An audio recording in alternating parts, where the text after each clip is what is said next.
Where is Gamora? Yeah, I'll do you one better. Who's Gamora? I'll do you one better. Why is Gamora?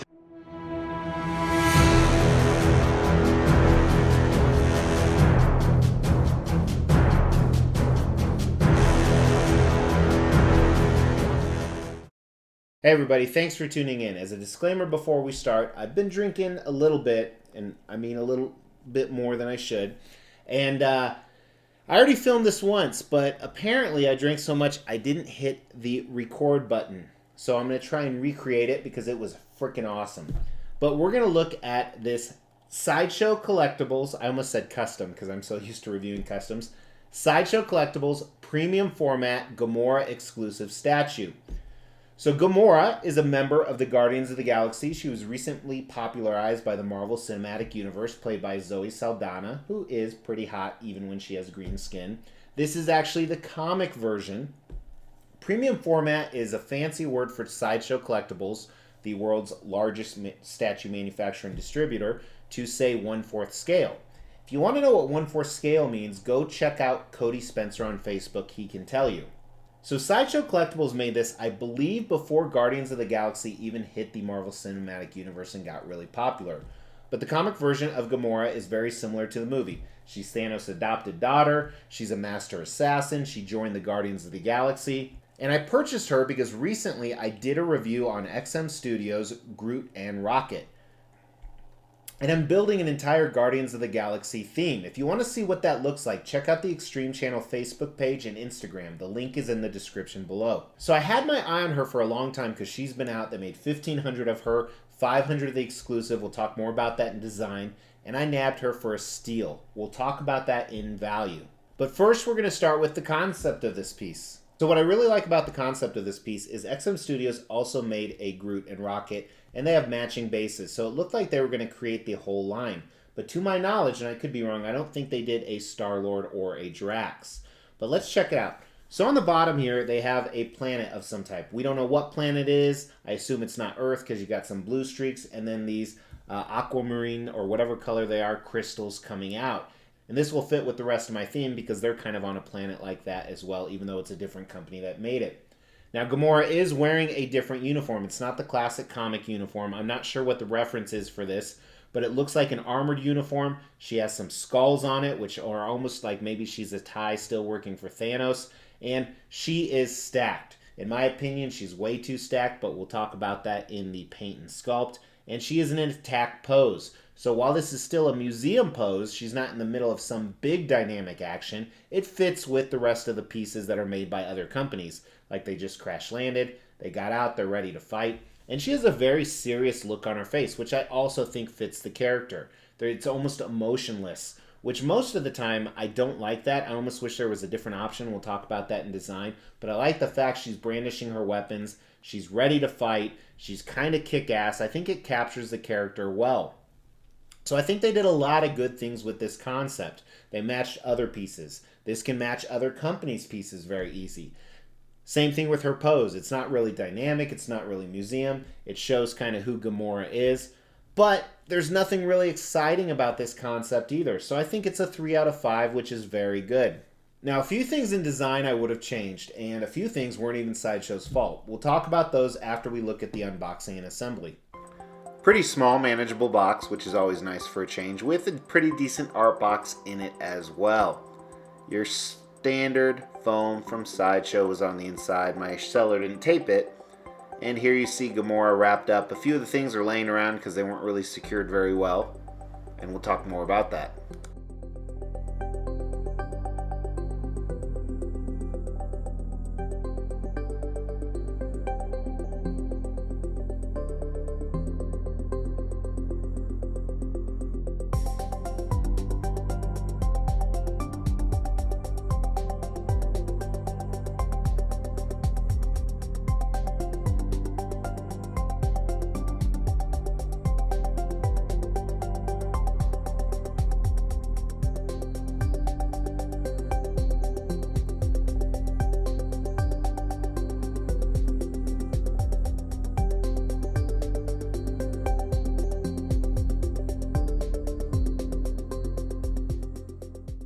Alright, so let's get the dimensions on her. Now, if this was the front, she is a pretty wide piece. Almost 17 inches. Go to Sideshow's website for exact dimensions. The depth is probably a little under 10 with this jutting part out over here. And then the height is right about 15 inches, which this will work really well with my setup. So I'm excited about that because I'm going to put Drax behind her and he's elevated quite a bit. Now there is one switch out option because this is the exclusive. The collector's edition or the normal version comes with only one left hand, this right here. However, the exclusive is wielding a dagger, which is definitely the way to go if you can get your hands on an exclusive. It adds more to the character. She's more of a badass. Now, mine unfortunately had some pretty bad paint damage on that switch out right here.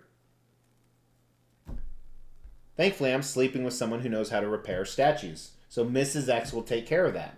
And we'll talk about this in value. I'm not really going to say anything to the eBay seller because I got it for such a steal. Now, one thing I think they missed out on, you could have had the crystals light up, even though I'm not a big fan of light up features, so I'm not really knocking them for that. But I wish they would have included a different portrait option. Different hair, different expression, because the expression is so boring. So I definitely think that that is a miss. As you may have seen in the assembly, one interesting thing is everything is pins. So on the design, I give it a 4 out of 5. I think it's done really well. The packaging is nice. Just wish they had a switch out head. And again, I can't knock them for the paint chip from the seller.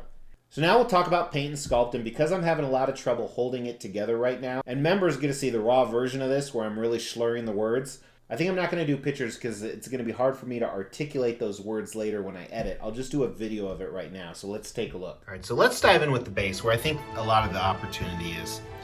You know, the sculpt looks okay, but there's times where they really left out some rocky type texture.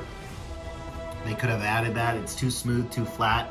And then I'm not a fan of the paint job, especially this blue. I understand it was trying to be some kind of aura that mixed in, but it just looks sloppy. It looks bad. I think it's a big miss.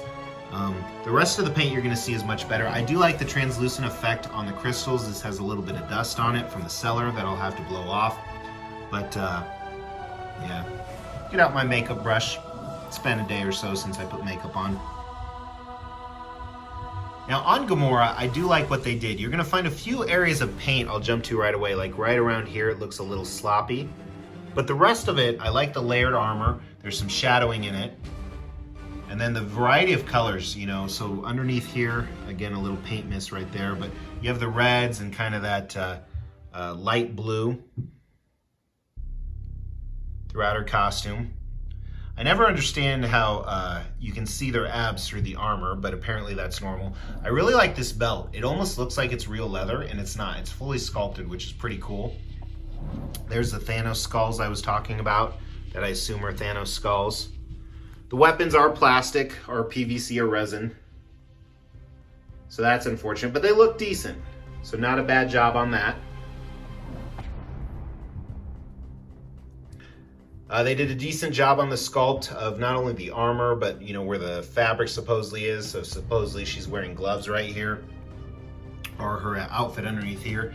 Here you have some texturized outfit. And then her badonkadonk in the back. Again, that texture. Has a hood, which I like this hood a lot actually. It's kind of like the belt. Looks almost like it's fabric or mixed media. A little bit of texture on that as well. Her hair looks great. I like the different colors they used, and it's a differentiating green than her face. Now her face isn't bad. There's just no expression, so no lines or anything like that. I don't know if I'm a fan of those whited out eyes or the yellow, how clean it is. But it's not bad by any means. Some really dark blue, purple lips. So I do apologize. It is hard for me to hold this phone steady right now. And I hear my kids screaming upstairs.